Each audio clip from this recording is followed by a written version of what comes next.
Chapter 7. New Yankee 7. Professor Frank took the spare seat alongside Kira, who was manning the weapons and shields console, while Mia took the ship up and into orbit. Direct path to New Yankee 7 Planet 3, Mia called out. Engaging ether drive.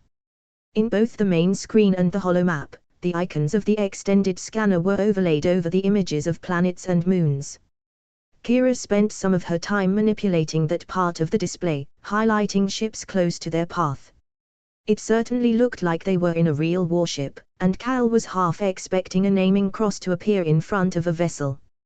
He watched until the nausea became too great, and then he spent the rest of that section of the trip thinking about their passenger. The planet they ended in orbit around was very uninspiring, the surface only a dull brown color with patches of black to highlight. The only signs of any man-made feature was a large circular depression, most likely a mine pit of some kind. There's a craft with a red ring around it in a very high orbit, Kira reported. Cloaked, the professor said loudly. The red ring means cloaked. Try getting its details. Imperial reconnaissance ship, Kira called out. Stationary. 4 crew. 2 laser guns. 1 plasma cannon. If they're cloaked, how come we can see them? Cal asked, getting up to study the display closer. You can't see them. Even if you were sitting right by them, you wouldn't be able to see them directly. The reason they appear on the screens is through the Imperial data feed. So we can see everything, Mia said. Nothing is hidden to us. And the Imperial people can see the same, the professor said. Good and bad. What would they be doing just sitting out there? Cal asked. Watching for people like us. This far out, there tends to be quite a lot of unapproved things happening. They could just be gathering data, or they could be waiting to capture someone they have their eyes on. Like us, Mia said. It's fun, Kira said. If they were after us, there would be a red flag rather than yellow. Check around for any red flags. While the Stallion continued a slow orbit, the girls tried searching for any red-flagged ships nearby. Several yellow ones turned up, but no red. They know we're here, Professor Frank said. We might as well try to do something useful with this trip. With that, he turned to his personal terminal and tapped out a message. Now we wait to see if he'll see me. I know he has what you need, we just need to work out a deal. We're not, Cal began, but the professor held a hand up. Out here deals don't always involve Imperial credits. Maybe while we wait, your engineers might like to explore how our cloaking system might work. But they wouldn't turn it on. Having a red ring over your icon is like painting a target on your back. What's the point of having it if we can't use it? Mia asked. You don't have enough power to use it now anyhow. But when you do have the spare power, it's something to keep in reserve if your life really depended on it, and you would accept the risk. The twins were busy with their screens when the professor's terminal beeped and everyone looked at him while he checked the message. 10-7 local, that will be about 3 hours from now. Here's the coords. The professor held his arm out so Mia could copy the details to her nav screen, then Mia operated the holomap to magnify the landing spot. Definitely a mining camp with 2 smaller ships nearby. About half an hour if I go slow. There's all sorts of extra shield things hidden there too, Kira called out, her eyes never leaving the screen. You do your magic, but don't switch anything on yet. Professor Frank was smiling as he watched the work. There were 5 levels of shields in these ships. 5. Cal said, watching Mia taking careful note. 1 was all standard vessels use. 2 was a stronger version and 3 even more so. Why don't we use 3 all the time then? Mia asked. Power. Even a large modern ship will only have 8 epturium rods, and that is not enough to power even level 2. If they were plutonium rods, 8 would power level 2 but not 3. That's one reason these ships used the plutonium rods. And with 26, there was enough for the maximum possible shielding. Level 4 would use all your energy pods, but it has active lasers. A ring of lasers set to blast anything too large to deflect. Even a ship if it got in your path. What was left for 5? Cal asked. Reflection. Again using all your power, but it reflected lasers and blasters back like a mirror. It was said that no ship was ever damaged in battle when it was using level 5 shields. Why doesn't everyone use it? Mia asked. It takes every bit of power and even more. Nothing left to even move. You stay still and suffer the attack, but the moment you want to move to escape, you have to turn it off. Maybe usable when you were in a group of ships, but alone. They just have to wait you out. Kira's found it, Kyra said. She has 2 clear now. The passwords are only 1 number off, Kira said. They made it too easy. We've done it, Kira said after a couple more minutes. 5 levels of shields plus cloaking all ready for use. I don't know whether I should be pleased or terrified by all this, Mia said, shaking her head a little. Are we going too far? Think of it as protection, the professor said. We don't need to use anything, but it's good to know it's there if needed. In fact, if your crew sets shields to auto, the ship will automatically increase its level as the debris load increases. That way you will never be surprised by a dense dust storm. While they waited, the engineers kept checking on that cloaked ship, and it hadn't moved one bit since they first saw it. Then Mia decided it was time to begin their descent, everyone else watching the extended scanner view of what was ahead, and seeing small craft dotted over the surface. Mining ships, Kyra said. This scanner is magic. Mia had the Stallion on the ground a few minutes before the scheduled meeting time. You can all come with me, the professor said. I'll introduce you so you can come here without me if you need. With the professor leading, they made toward the closest structure, a dirty metal-clad building that was definitely large enough to have been a hangar for a mining ship, but where they were pointing was a small door to one end. That door opened before they arrived, a large set man standing in the opening. Frank, long time. You look like you're on a school excursion. The man in the door was laughing with one arm out, sweeping toward the approaching group. Orbis, you old rogue. We're an Imperial inspection party here to check on your taxes. You'd be on a false errand, my friend. Not too many taxes here to check on. That had both men laughing, and when they got close, they had arms hugging each other, and both muttering, long time. Then after a time, the professor turned and said, These fine people are the crew of this magnificent craft that got me here to visit. Cal, Mia, Kira and Kyra, 2 of my best students. The professor pointing to people as he named them. Antique ship, Orbis said, nodding to Cal. Classic ship, Professor Frank said. Compact, fast, and operated by a very keen crew. Distinctive uniform, Orbis said, scrutinizing the crew one by one. Maybe you better come inside and tell me what you really want to weasel me out of. Beyond the door the space was made up as an office of sorts. One large table, strewn with samples of rocks and loose sheaves of paper. An ancient padded seat on one side, and on the opposite side, 2 metal-framed chairs that looked decidedly uncomfortable. At random places over the floor were rectangular metal trays piled with even more rocks and dirt. First one gets the chairs, Orbis said, making for the large boss chair. The professor and Mia taking the other, leaving Cal and the girls standing behind. Well, give me your spiel. Maybe we only came to visit an old friend and tell him some information I came upon that he might find interesting. Softening me up, hey. Cloaked Imperial ship hiding in high orbit around here. That interesting enough information. Orbis bent forward in his chair. And how will you know that? Part of a student demonstration. Searching this area, and there it was. Hanging silent and waiting for something. Couldn't find an excuse to check it again, and students didn't know, but maybe they were stopping for lunch, Orbis said, leaning back a little now. I've got nothing to worry about. I'm pleased. Nothing said what they were waiting for. Maybe just waiting for a ship to breach ether space in the wrong place. You know they love issuing their fines. Might be gone by now anyway. The prisons aren't big enough to hold all the people that the authorities might not like out here. Not that we're a bunch of crooks, you know that. Too many laws if you ask me, and there is one of those that brought me on this trip today. Seeing that old steam-driven thing you call a ship, I can imagine, Orbis said. Certificates hard to come by, hey. You were always a perceptive rogue, the professor said. 26 of the special things would be needed to keep this valuable antique traveling between the planets, and I'm sure you have at least that many. 26, hey. Orbis looked up as though he was remembering and calculating all in one.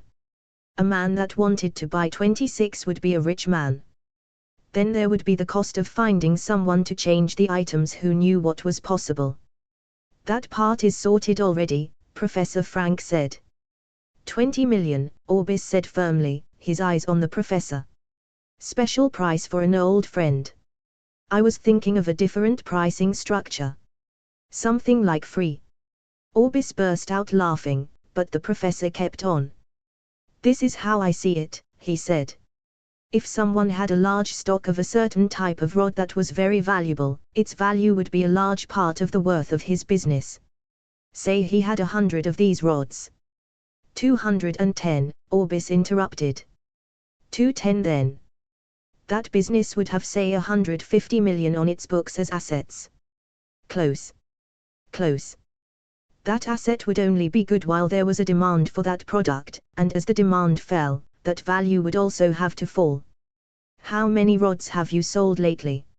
Orbis's face gave the answer. And this ship out front is another example.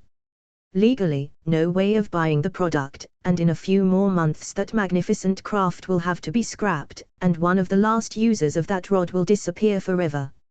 And with it your valuation.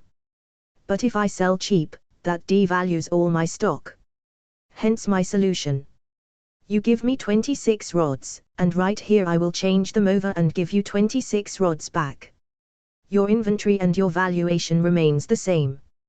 But part of my inventory would be worthless. No more than it is now. What inspector would ever even know how to tell? But there's more. Now you're talking. I know you have trouble getting engineers. Orbis was nodding. How about I formally offered you a space to address my graduating class and you get the time to recruit them before the agency people get their hands onto them? That's got to be worth a few mil. But I'd have to get there. A small inconvenience to get good engineers. But maybe some more is possible. When this ship is powered fully, maybe there are some jobs that call for skill to deliver. Jobs that don't always have the right papers.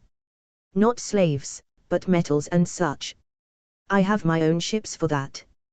That the authorities know, I'm sure. Orbis was nodding. Jobs that need caution and an awareness of danger, yet are still safe for a knowledgeable crew. What's your deal, exactly? This ship occasionally to do a delivery like that for you at no cost. Not all the time. Only those special times so the authorities don't think it a pattern. You understand? You giving me an escape pod, Orbis said carefully. A no questions escape pod. The room was silent a time, and Cal knew that Professor Frank had just completed the deal of the century. A full set of impossible to get fuel rods for nothing really. What a salesman. If I gave you these rods.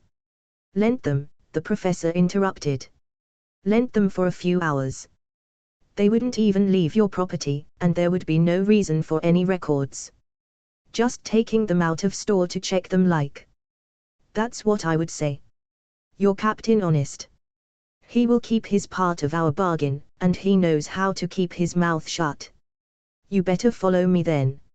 Orbis stood and moved toward a rear door. The door opened into a large dimly lit empty space with odd piles of machinery littering the walls, and across part of the back wall was a wall made out of wire mesh.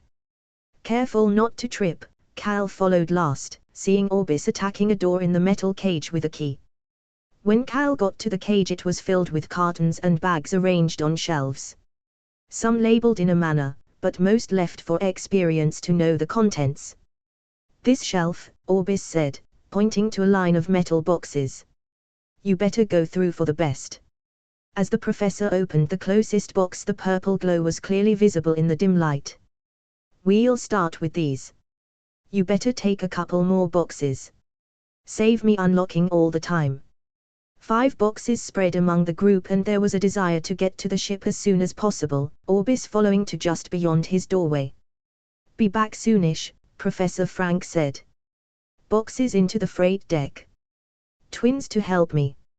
After dropping his box, the professor went back and brought out the case he had left there, placing it on the deck and opening the lid. The tool needed to safely swap rods. No one at the university would know what it is for. Too old for them.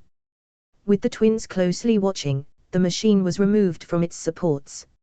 "Now the access hatch," the professor said.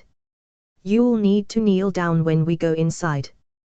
There was a rush to unlock the underfloor access door, and lift it up to reveal the service duct that ran right through the ship.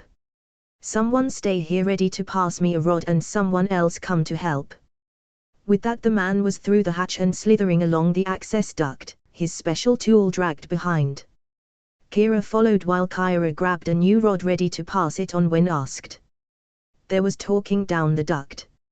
Frank pointing out the position of each energy pod, then giving Kira instructions on how to prepare the pod to accept the changeover tool. "First one to me now." Kyra held out a rod, then decided she should slide down and take it personally. More talking and Kyra was soon back with the old rod, hardly any glow inside it at all. Cal took it from her and passed her another new one, and she slid away again. Far quicker than Cal expected, the 5 boxes of rods were swapped and the twins were scampering out of the duct, followed by the extracting tool pushed ahead of Professor Frank. "Easy when you know what you're doing and have the right tools," he said as Cal helped him get up from the cramped duct. "Up the control room and check our work." The women were gone in a flash while Cal helped pack the tool back into its case. "If I was looking ahead," Cal said as they worked, "I would be thinking there were 2 men who were planning for a time when maybe their present occupations ended in one form or another." "All 100%, was yelled back from the control room. "And if that was so, then there was a benefit for you and your family too." "More benefit than I deserve," Cal said carefully. "But you don't know what you might be asked to do if that was true. A spare room outfitted, different food on the menu and an automedic installed, and maybe our engineers taught even more. All things that would make this ship even better." Professor Frank squatted opposite the case as him and Cal refitted it fully, a smile on his face. "You will go far in this life, even without a piece of worthless paper." Back on the control deck, the professor checked the data on each of the energy pods. "Time to take these boxes back," he said, and that started a line of people carrying the 5 boxes to Orbis's office. Then, with the old rods safely back in the cage, the professor, with a nod to Cal, offered Orbis to come for a look over their ship. "See what a grand old ship like this looks like." It was not much of a visit, everyone staying in the control room while Orbis's eyes hardly strayed from the screens. "Maybe Kira might like to activate the extra scanner and see if that problem is still present." Kira glanced at Cal and he nodded, so she turned the scanner on and pointed to view it at the space the cloaked ship had been. "Still there," Frank said. "Any red flags around?" Kira and Kyra both helped search for red-flagged vessels in the area, but still nothing. "Check that ship's history," the professor asked. "Stationary 2 days so far," Kira said. "A long lunch break," Professor Frank said, but Cal noted Orbis's face was pale. "Take care, my friend. We'll need to move on before they target us too. If you wouldn't mind, I would like to see the Grand Bazaar while I'm still able to, but not until I've had a rest and maybe a snack." "Maybe the safest place to rest might be Grand Bazaar," Cal said. "We'll go there for our break." The trip was carried out with little talking. It had been a very long and eventful day. Out of ether space and beginning the slow run down to the planet's surface, all but Mia took turns in visiting the bathroom and making a snack. On the ground, and the twins showed the professor his new bed while Cal took to his, a feeling that he would sleep through even a major meteor shower. The twins came to snuggle alongside him before Mia returned from the bathroom, and then he went to sleep with 3 pairs of hands all searching to hold him in some way. The Stallion Book 1. Big Dreams but No Credits. A Space Adventure. By Mystic Alchemist. Copyright 2023-2024 Mystic Alchemist. All rights reserved. Written in Australian English. This book is a work of fiction. Names, characters, places and incidents are either a product of the author's imagination or are used fictitiously. Any resemblance to actual people living or dead, events or locales is purely coincidental. Cover and text written and assembled by hand without use of artificial intelligence.